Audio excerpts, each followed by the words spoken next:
I would like to know the Sheldon that returned Mm. from those 2 weeks to come back to your community, your family, your space. Yeah, Describe that, Sheldon. man. The Sheldon before Mm-hmm. was very devout, was very committed to what was taught, Mm-hmm. was curious, Mm-hmm.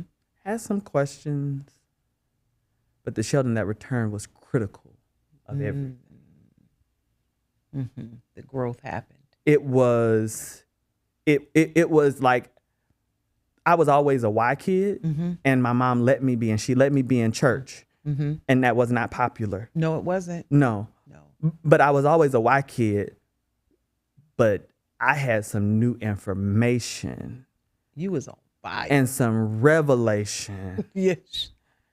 that made me question the entire thing Mm-hmm.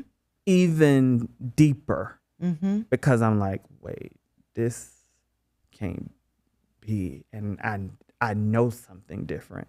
This wasn't opinion, this wasn't popular belief.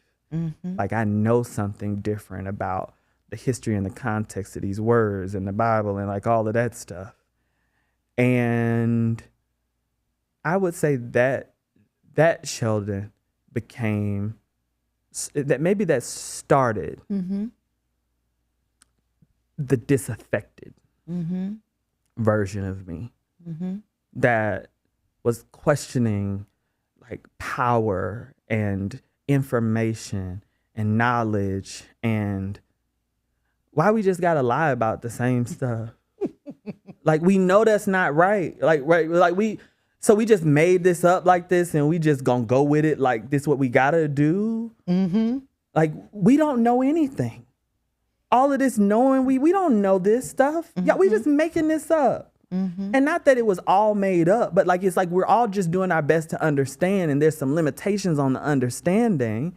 And so it wasn't going back to say, hey, you're wrong, Mm-hmm. but it was also like in my mind of like, that's not exactly true.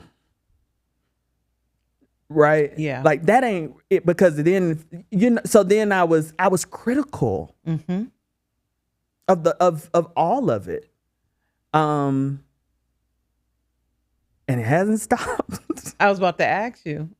It hasn't Was that stopped. your awakening, you think? I think that was definitely an awakening. Mm-hmm. It was maybe a foundational, monumental Mm-hmm. awakening. I think another awakening I had, I grew up in a really small town in rural Louisiana, Mm-hmm. and we did a lot of church, and I didn't like it because I Mhm. didn't like the singing, and I didn't like the style, and I went to undergrad in New Orleans. I went to Tulane in New Orleans, and I was going to this big church, and I liked the music, and the preaching was good, and it felt a lot better, and I got involved, and I saw that it was worse than where I came from, Mm. and I stopped going. And that was about a decade ago. And it has been hard or impossible for me to truly sit in that space or under that space for a couple of reasons. One, I am a very proud me, Mm-hmm. period, full stop. And I'm unapologetic about that. And I'm not giving my time, talent, and attention to opt in to be a part of something to be pushed to the margins. Mm-hmm.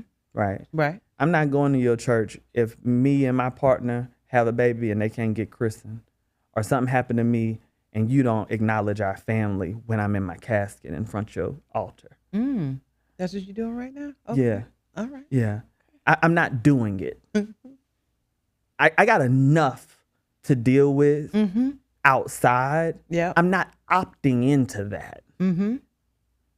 Right. I always say, queer people have more rights and acceptance outside the institution Mm-hmm. than inside. Mm-hmm. And we got to think about what that means and what that does, Mm-hmm. and if that's sustainable And if it's worth it, if the bigotry and the hate is worth what it costs. Right? You're on that another discovery journey. I like to call them discovery journeys. When you're being critical and questioning processes and systems and beliefs and traditions and all that stuff. All of it. All of it. All of it. Which is what we just need to do, period. Because I have been told that God sits outside of gender and all of that, but then he's a he and it's a man and it's a son and it's a and he's hetero. He, you know, Jesus, we don't know what his love like was, but we just say he's heterosexual and God is straight and everybody's straight and he made us to be straight and made Adam and Eve and but he made all of us. So let's be clear about that. He didn't just make Adam and Eve. He made the whole thing, all of it. These mics and everything is a work of God. Through us. Praise God. You know what I'm saying? So I had to find that God because that wasn't the God that was given to me. I had to go seek out some more of him, of her, of them, they, them, whatever. I had to, because the narrow frame required me to not exist as who I am. Black people do it all the time. Of course, you know, God and Jesus and all the iconography is white. So we should be like, no, he's black. And we know Jesus came from the Middle East. He's brown. So we do that. That's cool because that fits the racialized identity that we need of God. Right? But if he can be a father to the fatherless and a mother to the motherless, wait a minute. But he's got to be a father and a mother.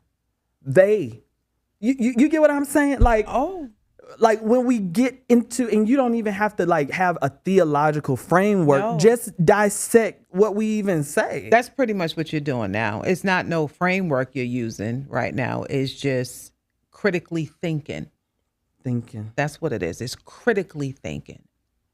That was one of the best classes I've ever had in my educational journey, was a critical thinking class by one of the most smartest Black women I've ever encountered. And I always call her the Diane Harper. And she used to say, how far down the rabbit's hole you want to go? Because sometimes you do feel like you're going down because you got to keep digging. Yeah. When you are a critical thinker, you don't stay on the surface. You can't. You can't. I don't even do surface friendships. I don't do surface. Because I can't do it. I can't do it. We're not doing it. Because I'm like, we're not doing it. Pass. I'm Thank good. You so I'm much. good. So much. Yeah. And you know, and to that we do have to wrap up. Yes, we do. But I'm not going to end this with a prayer, but I do want to end this with just an affirmation to people to be. It's okay to think about these things. Be a critical thinker. Be a critical thinker, because God is beyond we say beyond our thoughts, beyond our imagination, beyond all of that. So baby, think big. Think big about God. Yep. Think broadly about what God is and is doing, and how God sees you and loves you and cares about you. I think beyond everything that you have heard, every framework that you have been given, every limitation you think there is a lie. It's a lie. It's a lie. It's a lie. You have to get to know him for yourself. Do the work. And maybe you don't need to know him as much as you need to know her, or as much as you need to know them, or whatever. God's got it all. And God's got you. So with that, thank you for tuning in. I can't wait to see you again. Peace and blessings.